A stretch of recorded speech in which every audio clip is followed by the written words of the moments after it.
அன்புக்குரிய டிஎன்பிசி போட்டித் தேர்வர்களை உங்கள் அனைவருக்கும் வணக்கம். நடந்து முடிஞ்ச குரூப் 2 மெயின்ஸ், அதாவது 8ஆம் தேதி பிப்ரவரி 8ஆம் தேதி நடந்த குரூப் 2 மெயின்ஸ் இந்த தேர்வு தொடர்பான மற்றும் ஒரு காணொளி. இந்த தேர்வு முடிஞ்சு ஆல்மோஸ்ட் கிட்டத்தட்ட 5 நாள் ஆகுது. இந்த 5 நாட்களில் 6 நாட்களில் தொடர்ந்து நம்ம தேர்வு எழுதிய மாணவர்கள் நம்மளை காண்டாக்ட் பண்ணுறாங்க, நாங்கள் காண்டாக்ட் பண்ணுறோம். தென் தொடர்ச்சியான ஒரு உரையாடல் மூலமாக கிடைச்ச ஃபீட்பேக்ஸ் எல்லாத்தையும் தொகுத்து இப்போ இந்த காணொலி உங்களுக்காக நான் சப்மிட் பண்ணுறேன். ஸோ தொடர் அனாலிசிஸ் இந்த 5 நாளும் பார்த்தீங்கன்னா எக்ஸாம் எழுதின கேண்டிடேட்ஸ் கிட்ட இருந்த ஒப்பீனியன்ஸை கேட்டு அதை எல்லாத்தையுமே டேட்டாஸ் எல்லாத்தையுமே ப்ராசஸ் பண்ணி அனலைஸ் பண்ணி ஒரு தொடர் அனாலிசிஸ் உடைய வெளிப்பாடு தான் இந்த காணொலி. ஓகேங்களா? தென் இந்த காணொலியில் நம்ம என்னென்னலாம் பார்க்க போகிறோம் அப்படின்னா ரொம்ப ரொம்ப முக்கியமான காணொலிங்க. போட்டித் தேர்வர்கள் அத்தனை பேருமே இந்த காணொலியை கொஞ்சம் லிசன் பண்ணி தென் உங்களுடைய பின்னூட்டங்களை நீங்கள் கொடுங்க. ஏன்னா இதில் நம்ம என்னென்னலாம் பார்க்க போகிறோம் அப்படின்னு பார்த்தீங்கன்னா, உங்களுக்கு நடந்து முடிஞ்ச இந்த குரூப் 2 மெயின் தேர்வில் உங்களுக்கு குறிப்பாக பொது அறிவுத்தாள் பகுதியில் எவ்வளவு கேள்விகள் கேட்கப்பட்டிருந்தது, அது எதிலிருந்து அதிகமான கேள்விகள் கேட்கப்பட்டிருக்கிறது அப்படிங்கிறத எண்ணிக்கை வாரியாக எடுத்திருக்கிறோம், தலைப்பு வாரியாக எடுத்திருக்கிறோம். அடுத்தது ஜென்ரல் இங்கிலீஷ், ஜென்ரல் தமிழ். இப்போ இந்த 2 தரப்புக்குமான ஒரு பிரச்சனை இப்போ ஓடிட்டு இருக்குது. உங்கள் எல்லாத்துக்குமே தெரியும். பார்த்தீங்கன்னா ஜென்ரல் தமிழ் தேர்வர்கள் தமிழ் வினாத்தாள் ரொம்ப கடுமையாக இருந்தது அப்படிங்கிற ஒரு குற்றச்சாட்டை முன்வைக்கிறாங்க. தென் அதோட கம்பேர் பண்ணும்பொழுது உங்களுக்கு ஆங்கில வினாத்தாள் அவ்வளவு கடுமையாக இல்லை, கடுமை தான், ஆனால் அந்த அளவுக்கு கடுமையாக இல்லை. ஸோ அப்போ இதனால் என்ன ஆகுது அப்படின்னு பார்த்தீங்கன்னா, ஜென்ரல் தமிழ் எழுதின கேண்டிடேட்ஸை விட ஜென்ரல் இங்கிலீஷ் எழுதின கேண்டிடேட்ஸ் கண்டிப்பாக ஒரு 5 கேள்வியிலிருந்து 8 கேள்விகள், அட் தி மோஸ்ட் 10 கேள்விகள் வரைக்கும் கூட அவங்களுக்கு அதிகமாக அடிக்கிற மாதிரி சாதகமான ஒரு கேள்வித்தாளாக தான் இருக்குது அப்படிங்கிற ஒரு விடயம் தொடர்ந்து முன்வைக்கப்பட்டு வருது. பல கல்வியாளர்கள், பல பயிற்சி மைய இயக்குநர்கள், என்னுடைய தோழர்களே நிறைய பேர் இதை பற்றின ஒரு காணொலிகள் போட்டுட்டு இருக்காங்க. அதையும் நீங்கள் கவனிச்சுட்டு வருவீங்க. ஓகேங்களா? தென் அதை பற்றியும் நம்ம இதில் பேச போகிறோம். தென் இப்போ தொடர் அனாலிசிஸின் காரணமாக நான் ஏற்கனவே ப்ரெடிக்ட் பண்ணியிருந்த கட் ஆஃபையே கூட இப்போ நான் ரிவைஸ் பண்ணியிருக்காங்க. நான் முதல் போட்ட காணொலியில் எவ்வளோ கட் ஆஃப் வரும் அப்படின்னு சொல்லி உங்களுக்கு வித்தவுட் பிஎஸ்டிஎம் அவங்களுக்கு எல்லா கேட்டகரியிலையுமே மேல் ஃபீமேல் கட் ஆஃப் போட்டிருந்தேன். இப்போ அதை நான் ரிவைஸ் பண்ணுறேன்.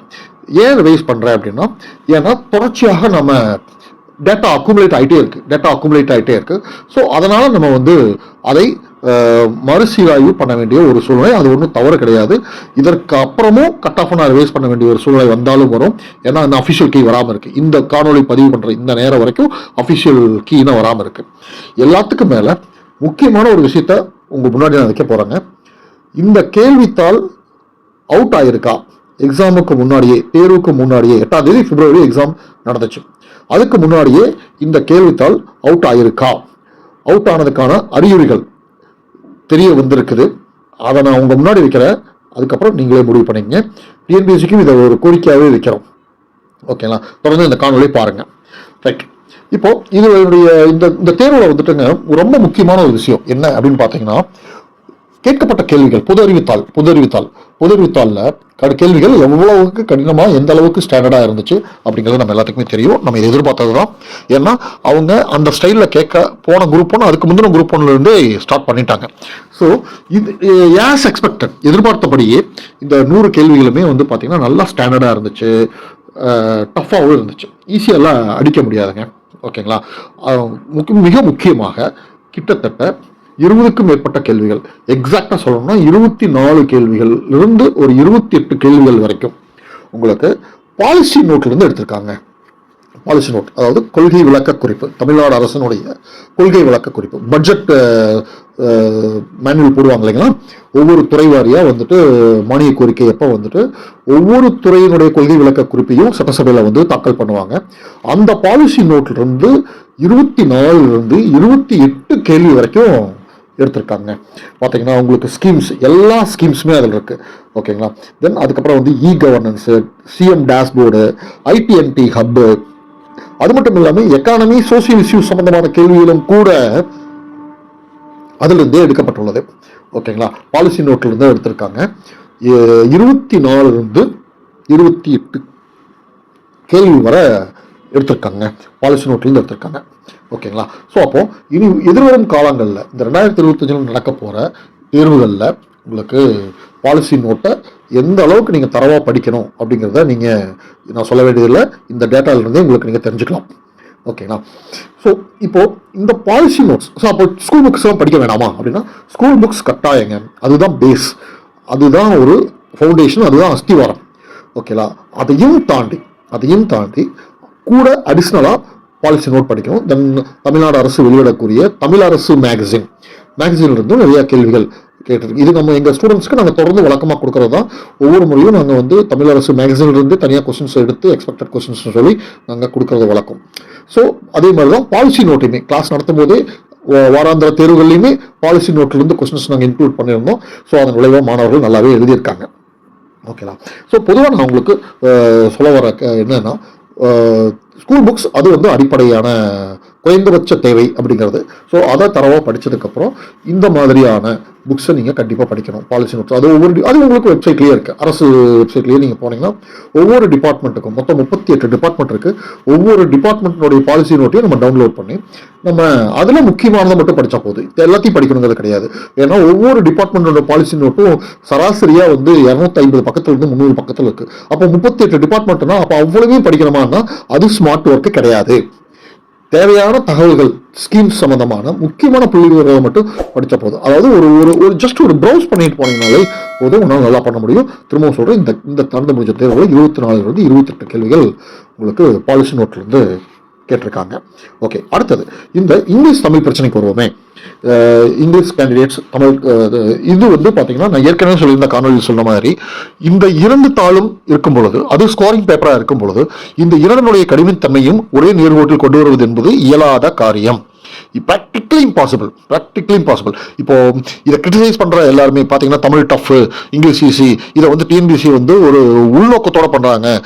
தமிழ் மீடியம் படிச்சவங்க அரசு வேலைக்கு வரக்கூடாது அப்படிங்கிற ஒரு உள்நோக்கத்தோட கங்கணம் கட்டிட்டு பண்றாங்க அப்படின்னு அவங்க வைக்கிற அந்த குற்றச்சாட்டு உண்மைனா, இப்போ நான் அவங்களுக்கே ஒரு ஓப்பன் சேலஞ்சு, உங்ககிட்டயும் நான் அந்த பொறுப்பு கொடுக்குறேன். தமிழில் ஒரு கொஸ்டின் செட் பண்ணுங்க, இங்கிலீஷில் ஒரு செட் பண்ணுங்க, ரெண்டுமே வந்து சம அளவில் இருக்கிற மாதிரி, அதாவது சம கடினத்தன்மையோட வைக்கிற மாதிரி ஒரு 2 கேள்வித்தாள்களை உங்ககிட்ட செட் பண்ண முடியுமா? நான் சேலஞ்ச் பண்றேன். பண்ண முடியுமான்னு பாருங்க. கண்டிப்பா முடியாது. ஏன்னா 2 பாடத்திட்டத்தினுடைய அளவுகளுமே வேற அளவில் இருக்கு. ரெண்டையுமே ஒப்பீடு செய்யவே முடியாது. அப்போ இந்த சூழ்நிலையில 2யுமே சம அளவு கடினத்தன்மையோட கேள்வித்தாளை செட் பண்றது அப்படிங்கிறது முடியவே முடியாது. இனி வரும் காலங்களிலும் இதுதான் நடக்க போகுது. தமிழ் இங்கிலீஷ் ரெண்டுமே வந்து பாத்தீங்கன்னா உங்களுக்கு ஸ்கோரிங் பேப்பரா இருக்கும் வரைக்கும் இந்த பிரச்சனை தொடர்ந்து இருந்து கொண்டே இருக்கும். இந்த 2யும் சம அளவில் வைக்க முடியாது. அதுக்கு ஒரு பெஸ்ட் எக்ஸாம்பிள் தான் யூபிஎஸ்சி. இன்னைக்கு யூபிஎஸ்சியில் வந்து பார்த்தீங்கன்னா உங்களுக்கு ஒரு தடவை வந்து பார்த்தீங்கன்னா ஹிஸ்ட்ரி கொஸ்டின் பேப்பர் ஈஸி, ஹிஸ்ட்ரிலேருந்து நல்ல ரிசல்ட் வரும். இன்னொன்று பப்ளிக் அட்மினிஸ்ட்ரேஷன், இன்னொரு வருஷம் பப்ளிக் அட்மினிஸ்ட்ரேஷன்லேருந்து நல்ல ரிசல்ட் வரும், மற்ற சப்ஜெக்ட்லேருந்து வராது. அப்போ யூபிஎஸ்சியே வந்து பார்த்தீங்கன்னா உங்களுக்கு அவங்க இத்தனைக்கும் ஸ்கேலிங் சிஸ்டம்னு ஒன்று ஃபாலோ பண்ணுறாங்க, கிரேடிங் சிஸ்டம் ஒன்று ஃபாலோ பண்ணுறாங்க. அப்படி பண்ணி கூட ஒவ்வொரு ஆண்டும் வந்து போட்டித் தேர்வுகள் மத்தியில் வந்துட்டு இந்த ஒரு பிரச்சனை வந்துகிட்டே தான் இருக்குது. அந்த குறிப்பிட்ட விருப்ப பாடத்திலிருந்து நல்ல ரிசல்ட் வந்துருச்சு, இந்த குறிப்பிட்ட விருப்ப பாடத்திலிருந்து மார்க்கே வரல, ரிசல்ட்டே வரல, இப்படிங்கிற இந்த ஒரு பிரச்சனை அப்படிங்கிறது யூபிஎஸ்சிலேயே இருக்கு. இப்போ இத்தனைக்கும் அவங்க ஸ்கேலிங் சிஸ்டத்தை ஃபாலோ பண்றாங்க. இப்போ நம்ம தோழர்கள் நிறைய பேர் டிஎன்பிசி ஸ்கேலிங் சிஸ்டத்தை ஃபாலோ பண்ணணுங்கிறாங்க. என்ன பொறுத்தளவுக்கு ஸ்கேலிங் சிஸ்டத்தை இப்படிதான் பண்ணணும், இதுதான் ஒரு சிஸ்டமேட்டிக் அப்படின்னு சொல்லி யூபிஎஸ்சிகிட்டயே ஒரு யார்ட்ஸ்டிக் கிடையாது. ஓகே, அவங்க ஸ்கேலிங் சிஸ்டம் பண்றேன்னு இது வரைக்கும் சொல்லியிருக்காங்களே தவிர எந்த ஆர்டிஐலையும் அந்த சிஸ்டம் எப்படி நாங்கள் எக்ஸிக்யூட் பண்றோங்கிறத இது வரைக்கும் அவங்க வெளியிட்டதே கிடையாது. ஸோ இப்படி ஒரு சூழ்நிலையில வந்து ஒரு வேகான ஒரு சிஸ்டம், அந்த வார்த்தையை நான் ரொம்ப தெளிவாக பயன்படுத்துகிறேன், ரொம்ப ஒரு வேகான ஒரு சிஸ்டத்தை டிஎன்பிசி நீங்கள் பயன்படுத்த சொன்னீங்கன்னா அதனால மறுபடியும் என்னென்ன குளறுபடிகள் வரும்ங்கிறது நம்மளுக்கு தெரியாது. அப்போ இதுக்கு என்னதான் தீர்வு அப்படின்னு பார்த்தோம்னா, நாங்கள் ஆரம்பத்திலிருந்து சொல்றது என்னன்னா, இந்த தமிழ் இங்கிலீஷ் இந்த 2யுமே குவாலிஃபையிங் பேப்பராக வச்சிடலாம். இப்போ இந்த இடத்துல உங்களுக்கு ஒரு கேள்வி வரும், அதான் தமிழ் ஏற்கனவே ஒரு குவாலிஃபையிங் பேப்பர் இருக்குல்ல அப்படின்னு உங்களுக்கு ஒரு கேள்வி வரும். அப்போ அந்த தமிழ் குவாலிஃபையிங் பேப்பர் இருக்குன்னா இந்த 2யுமே எடுத்துடலாம், லாங்குவேஜ் பேப்பரையே டோட்டலாக எடுத்துட்டு ஒன்லி ஜிகே அப்படின்னு வச்சா குரூப் 1 பிரிலிமினரியில் இருக்கிற மாதிரி இந்த பிரச்சனைக்கெல்லாம் ஒரு முற்றுப்புள்ளி வைக்க முடியும். அப்படி இல்லையா, அந்த குவாலிஃபையிங் பேப்பரை எடுத்துட்டு இங்கிலீஷும் உள்ளே கொண்டு வந்து தமிழ் அப்ஜெக்டிவ் டைப்பில் இதில் 50 கேள்வி அதில் 50 கேள்வி, மினிமம் 25 எடுத்தால் போதும். அல்லது அதில் ஏதாவது ஒரு ஸ்கேலை ஃபிக்ஸ் பண்ணி மினிமம் குவாலிஃபைங் மார்க்னு வச்சுட்டா, அதாவது ஸ்கோரிங் பேப்பராக இல்லாமல், அதாவது ஒருத்தருடைய பணி வாய்ப்பை தீர்மானிக்கக்கூடிய தாளாக இல்லாமல் ஜஸ்ட் ஒரு தகுதி தாழா இந்த தமிழ் இங்கிலீஷ் இந்த ரெண்டையுமே வைக்கும் பொழுது உங்களுக்கு இந்த பிரச்சனைக்கு ஒரு முற்றுப்புள்ளி வரும். இப்போ ஏற்கனவே ஒரு தமிழ் தலைவர்னு ஒன்று இருக்கிற இந்த சூழ்நிலையில அப்போ அதை மட்டும் நீங்க மெயின்டைன் பண்ணிட்டு ஆங்கிலம் தமிழ் இந்த ஸ்கோரிங் பேப்பராக இருக்கிறத தூக்கிடலாம். இதைத்தான் நம்ம வந்து பார்த்தீங்கன்னா ஒன்றா குவாலிஃபைங் பேப்பராக வைங்க, வச்சா ரெண்டே வச்சுருங்க.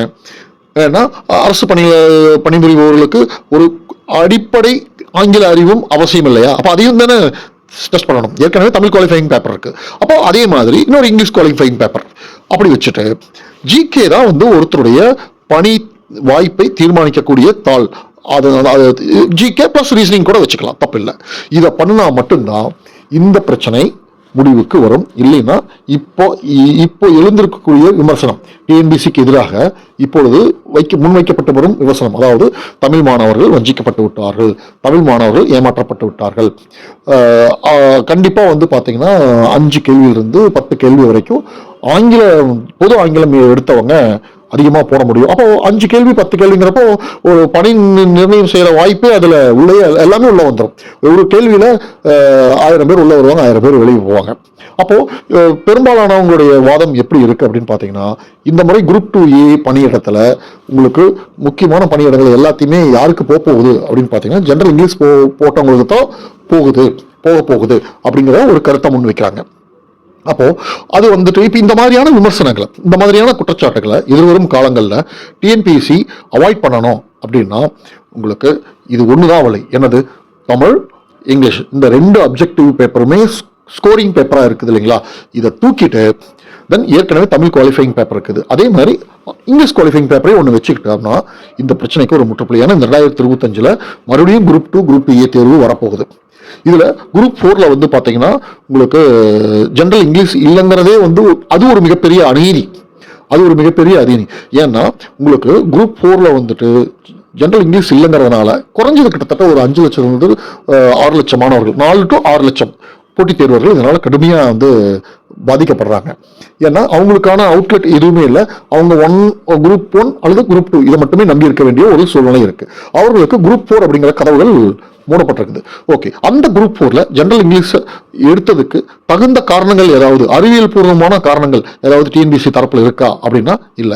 எந்த அடிப்படையில ஜெனரல் தமிழ் மட்டும் இருக்கட்டும் ஜெனரல் இங்கிலீஷ் வேண்டாம்னு முடிவெடுத்தாங்க அப்படிங்கிறது நமக்கு தெரியவே இல்லை. ஓகேங்களா? அப்போ அதனால வந்து பாத்தீங்கன்னா ஏகப்பட்ட பேர் இதனால கடுமையாக பாதிக்கப்பட்டிருக்காங்க. 4 to 6 லட்சம் போட்டித் தேர்வர்கள் ஒவ்வொரு குரூப் 4 தேர்வுலையும் பாதிக்கப்படுறாங்க. அப்போ அவங்களுக்கு அவங்களுடைய நிலைமையும் நாம் கருத்தில் கொண்டாக வேண்டும். அப்போ இது எல்லாத்தையும் கவனத்தில் கொண்டு நம்ம என்ன பண்ணணும், டிஎன்பிசி என்ன பண்ணணும்னா குரூப் 4 குரூப் 2 குரூப் 2A இதற்கான இந்த முதல்நிலை தேர்வுல பிரிலிமினரி தேர்வுல வந்துட்டு லாங்குவேஜ் ஸ்கோரிங் பேப்பரா இருக்கிற லாங்குவேஜையே டோட்டலா ரிமூவ் பண்ணிட்டு உங்களுக்கு ஜிகேல மட்டும் கேள்விகள் வைக்கலாம். அது 100, 150, 200 அது தேர்வாணையம் முடிவு பண்ணிக்கிட்டோம். ஓகேங்களா? இப்படி பண்ணினா மட்டும்தான் இனி வரும் காலங்களில், ஏன்னா இது போன்ற பிரச்சனை இனிமேலும் தொடரும் எழுதி வச்சுக்கோங்க. ஏன்னா இந்த 2 தாள்களையுமே ஒரே நேர்கோட்டில் சம கடினத்தன்மையோட கொண்டு வரவே முடியாது. ஓகே, அடுத்தது என்ன ரிவைஸ்டு கட் ஆஃப் நான் உங்களுக்கு சொல்றேங்க. இப்போ நான் ரிவைஸ் பண்ணியிருக்கேன். ஓகேங்களா? அதுக்கு முன்னாடி இப்போ நடந்து முடிஞ்ச இந்த குரூப் 2A மெயின்ஸ் தேர்வில் ஒரு புதுசாக ஒரு பிரச்சனை இப்போ கொஞ்சம் கொஞ்சமாக வெளிவர தொடங்கியிருக்கு. நான் சொன்னேன் இல்லைங்களா, இந்த கடந்த 5-6 நாட்களாக வந்துட்டு ஆல்மோஸ்ட் இந்த தேர்வு எழுதின பெரும்பாலான கேண்டிடேட்ஸோட நான் தொடர்பில் இருந்துகிட்டே இருக்கிறேன். ஓகேங்களா? நான் வாலண்டியராக நான் ஃபோன் பண்ணி பேசுகிறேன், அங்கிட்டு இருந்து கால் வருது. இப்படி எல்லாத்தையும் எடுத்தோம்னா கிட்டத்தட்ட இது வரைக்கும் ஒரு 2000 பேருக்கு மேலே பேசியாச்சு. ஓகேங்களா? இதில் முக்கியமான ஒரு விஷயம் என்ன அப்படின்னு பார்த்தீங்கன்னா, ஒரு குரூப் ஒரு சென்னையை சார்ந்த ஒரு பயிற்சி மையம், அந்த பயிற்சி மையம் அதை பற்றி நான் சொல்ல வேண்டிய அவசியம் இல்லை, உங்களுக்கே தெரியும். கடந்த ஒரு 10-15 ஆண்டுகளா 20 ஆண்டுகளா தொடர்ந்து முறைகேட்டின் வழியாகவே தன்னுடைய மாணவர்களை உள்ள கொண்டு போயிட்டு இருக்க ஒரு பயிற்சி மையம். ஓகேங்களா? அந்த பயிற்சி மையத்திலிருந்து வருகின்ற தகவல் என்ன சொல்லுது அப்படின்னு பாத்தீங்கன்னா, இந்த தேர்வுல நடந்து முடிஞ்ச இந்த தேர்வுல பிப்ரவரி 8ஆம் தேதி நடந்த தேர்வுல வந்துட்டு நிறைய பேர் 160+ அடிச்சிருக்கிறதா தகவல் வெளிவருது. அதுலயும் குறிப்பா வந்துட்டு பாத்தீங்கன்னா 160+, 170+ அடிச்சவங்க இருக்காங்க, 181 ஃபர்ஸ்ட் மார்க் அப்படிங்கிறது முதல் கொண்டு ஒரு தகவல் வெளியே வருது. ஓகேலா? இது மிக மிக அதிர்ச்சி அளிக்கக்கூடிய தகவல். எப்படி அப்படின்னு பார்த்தீங்கன்னா, நடந்து முடிஞ்ச இந்த தேர்வில் 160+ அடிக்கிறதெல்லாம் சாதாரண விஷயமே கிடையாதுங்க.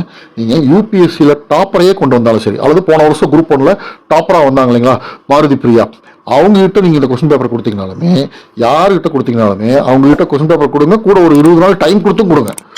கண்டிப்பாக வந்துட்டு இதுக்கு வந்து இந்த தேர்வில் நடந்து முடிஞ்ச தேர்வில் 160+ அடிக்கிறதுங்கிறதெல்லாம் வாய்ப்பே இல்லை. ஆனால் அந்த பயிற்சி மையத்திலிருந்து 160+ அடிச்சிருக்காங்க, 170+ இருக்கிறவங்க எத்தனை பேர் இருக்காங்க, 181 ஃபர்ஸ்ட் மார்க் அப்படிங்கிற இந்த தகவல்லாம் வருது. அப்போனா இது எப்போ சாத்தியம்னா, தேர்வு நடக்கிறதுக்கு முன்னமே அவங்களுக்கு கொஸ்டின் பேப்பர் அவுட் ஆயிருந்தால் மட்டும்தான் இது சாத்தியம். இல்லைன்னா நடந்து முடிஞ்ச கேள்வித்தாளில் இவ்வளவு கேள்விகள் சரியான கேள்விகளை அடிப்பதற்கான சாத்தியக்கூறுகள் இல்லவே இல்லை. இப்போ நியூஸஸ் வெளியே வர ஆரம்பிச்சிருச்சு. இது உண்மையா? இது உண்மை அப்படின்னா அப்போ உண்மையாலுமே எஃபர்ட் போட்டு படித்தவங்களுடைய நிலைமை என்ன, வேற பயிற்சி மையங்களில் படித்தவங்களோட நிலைமை என்ன, பயிற்சி மையத்துக்கே போகாமல் ஓனா ப்ரிப்பேர் பண்ணவங்களோட நிலைமை என்ன, இன்னும் சொல்ல போனோம்னா அந்த பயிற்சி மையத்தில் படித்தவங்களுடைய மற்றவர்களுடைய நிலைமை என்ன? ஏன்னா இப்போ இந்த மாதிரியான ஒரு ஊழலுக்கு பெயர் பெற்ற அந்த பயிற்சி மையத்தில் ஒரு 1000 பேர் படிச்சிருக்காங்கன்னு வச்சுப்போமே, இந்த குரூப் 2 மெயின்ஸுக்காக, குரூப் 2A மெயின்ஸுக்காக. அந்த 1000 பேர்த்துக்குமா அவங்க வந்து கொஸ்டின் பேப்பரை லீக்கான கொஸ்டின் பேப்பரை 1000 பேர்த்துக்குமா கொடுத்துருக்க மாட்டாங்க. அதில் உங்களுக்கு அஃபோர்டபுளாக, அதாவது அதற்கான ஒரு தொகையை வந்து நிர்ணயம் செஞ்சுருப்பாங்க. அந்த தொகையை கொடுக்கறதுக்கு யார் அஃபோர்டபுளாக இருக்காங்க, யார் சீக்ரஸியை மெயின்டைன் பண்ணுவாங்க அப்படிங்கிற மாதிரியான ஒரு அப்சர்வேஷன் எல்லாம் பண்ணி அவர்களுக்கு மட்டும்தான் அந்த பணத்தை பெற்றுக்கொண்டு அந்த கேள்வித்தாள்களை கொடுத்துருக்க முடியும். ஸோ அப்போ இப்படி நடந்திருந்ததுன்னா அந்த பயிற்சி மையம் தங்கிட்ட படிச்சவங்களுக்கே உண்மையா இல்லை அப்படிங்கிறது தான் உண்மை. அத்தனை பேர்த்துக்குமே உண்மையா இல்லை இல்லையா? ஒரு 500 பேர் படிச்சிருந்தாங்க, அல்லது ஒரு 1000 பேர் படிச்சிருந்தாங்க, ஒரு 2000 பேர் படிச்சிருந்தாங்கன்னா அவர்கள் இந்த மாதிரியான வேலையை, அதாவது 160 எடுக்க வைக்கிற அளவுக்கு, 170+ எடுக்க வைக்கிற அளவுக்கு, 180+ எடுக்க வைக்கிற அளவுக்கு, ஓகேங்களா, அவங்க கேள்வித்தாளை அவர்களுக்கு முன்கூட்டியே கொடுத்துருக்கணும். அப்படி அந்த கேள்வித்தாளை முன்கூட்டியே கொடுக்கப்பட்ட நபர்கள் அப்படின்னு பார்த்தீங்கன்னா உங்களுக்கு விரைவிட்டு எண்ணக்கூடிய லெவலில் இருப்பாங்க. அவங்க தான் டாப் 10 லிஸ்ட்டில் வர போகிறாங்க. இதில் அவங்களுக்கான ஒரு மைலேஜ் என்ன, அந்த பயிற்சி மையத்துக்கான ஒரு மைலேஜ் என்ன அப்படின்னு பார்த்தீங்கன்னா, அந்த ரிசல்ட் வரும்பொழுது டாப் 10ல் படித்து வந்த எத்தனை பேருமே எங்க பயிற்சி மையம் அப்படின்னு சொல்லி ஒரு விளம்பரத்தை முழு பக்க அளவில் விளம்பரம் விடுவதற்கும், ஸோ இந்த மாதிரி தான் அவங்களுடைய மோடஸ் ஆப்பரண்டி காலங்காலமாக இருக்கு. அப்போ அப்படி பார்த்தோம்னா அந்த பயிற்சி மையத்தில் படித்தவங்களே வந்து பார்த்தீங்கன்னா அவங்களுக்கு கிட்டத்தட்ட வந்துட்டு 3/4 பேர், 90% பேர் பாதிக்கப்பட்டவர்கள் தானே.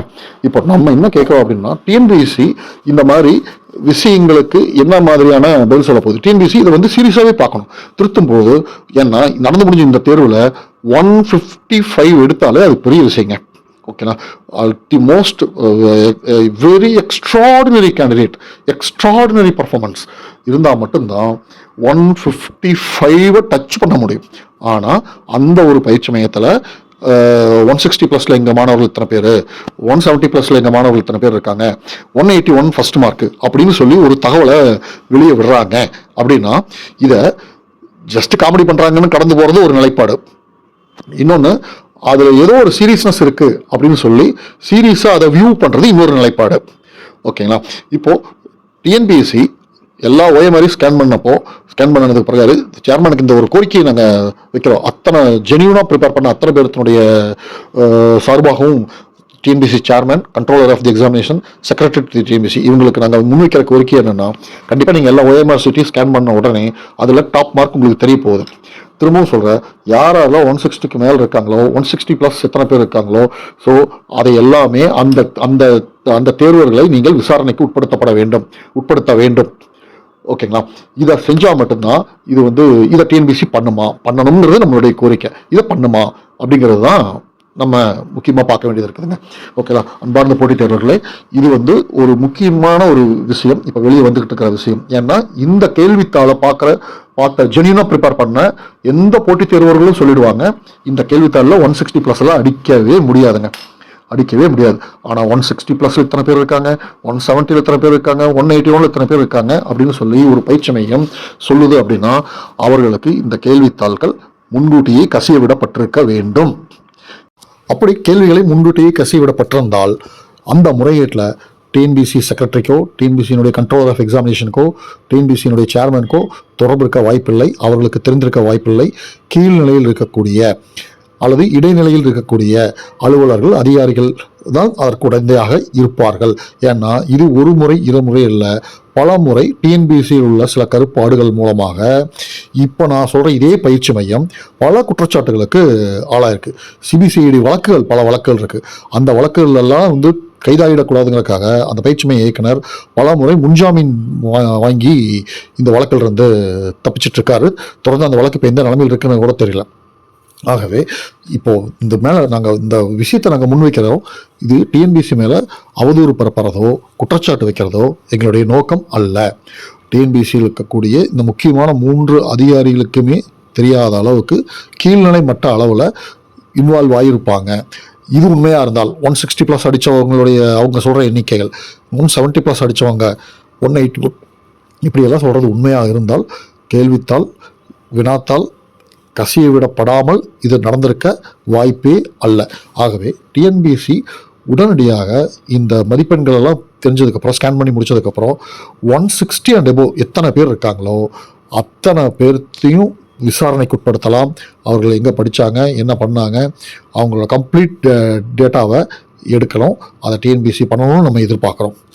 இது ஏன் நம்ம சொல்கிறோம்னா, நீங்களே ஒரு சின்ன ஒரு கால்குலேஷன் போட்டு பாருங்களேன். ரீசனிங் 40ல் எக்ஸ்ட்ராடனரியாக பண்ணுறாங்க. ஒரு 37 அடிக்க முடியுமா, ஒரு 38 அடிக்க முடியுமா? சரி, 38 வச்சுப்போமே.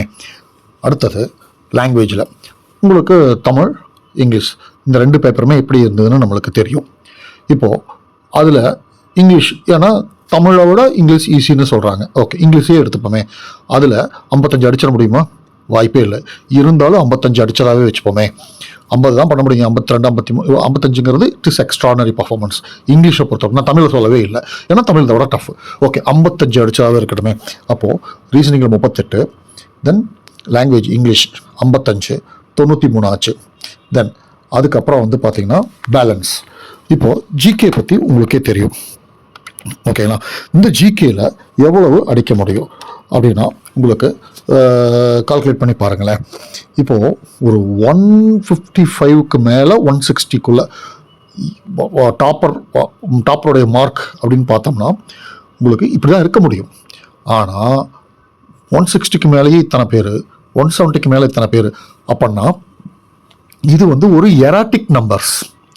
இந்த நம்பர் இத்தனை கேள்விக்கு மேலே சரியாக விடையளித்தவர்களுடைய எண்ணிக்கை அலார்மிங் ரேட்டில் இருக்குது, அபாயகரமான அளவில் வெளிவரும் பொழுது அப்போ டிஎன்பிசி என்ன பண்ணணும்? இமீடியட்டாக அவங்களே சூமோட்டோவா தாமாகவே முன் வந்து டிஎன்பிசி சேர்மேன் இதை விசாரணைக்கு உட்படுத்தணும் அப்படின்னு நாங்கள் கேட்டுக்கிறோம். இதை டிஎன்பிசி எப்படி வந்து இதை எதிர்கொள்ள போகிறது?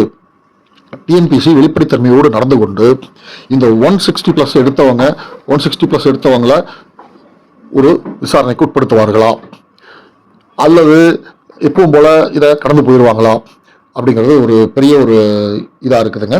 ஸோ அன்பார்ந்த போட்டித் தேர்வர்களை, இப்போது கேள்விப்பட்ட வரைக்கும் இது கிடைச்ச ஃபீட்பேக்கை பேஸ் பண்ணி எவ்வளோ கட் ஆஃப் வரலாம் அப்படிங்கிறது நான் ஏற்கனவே ஒரு கட் ஆஃப் ப்ரிடிக்ட் பண்ணியிருந்தேன். அதை ரிவைஸ் பண்ணி இப்போ உங்களுக்கு நான் ஸ்க்ரீனில் போட்டிருக்கேன் பாருங்கள். இதுதான் மோரலஸ் கட் ஆஃபாக இருக்க முடியும். ஜெனியூனாக நடந்திருந்தால், இந்த தேர்வு ஜெனியூனாக நடந்திருந்தால் இந்த ரேஞ்சில் தான் கட் ஆஃப் இருக்கும் பாருங்கள். அல்லது இப்போது இந்த மாதிரி 160+, 170+, 181 இந்த மாதிரி கொஸ்டின் பேப்பர் லீக் ஆகி இந்த மாதிரி எல்லாம் பண்ணியிருந்தாங்கன்னா இப்போ நான் போட்டிருக்கிற கட் ஆஃப் எல்லாம் வந்துட்டுங்க நிற்கவே நிற்காதுங்க. ஸோ காலம் தான் பதில் சொல்ல போகுது. டிஎன்பிசி என்ன பண்ணுது அப்படிங்கிறத நம்ம பொறுத்திருந்து பார்ப்போம். இப்போ என் கவனத்துக்கு வந்த விஷயத்தை நான் உங்கள் முன்னாடி வச்சுட்டேன். போட்டித் தேர்வுகளாகிய நீங்கள் உங்களுடைய நியாயமான கேள்விகளை டிஎன்பிசியை நோக்கி எழுப்புங்கள். நன்றி, வணக்கம்.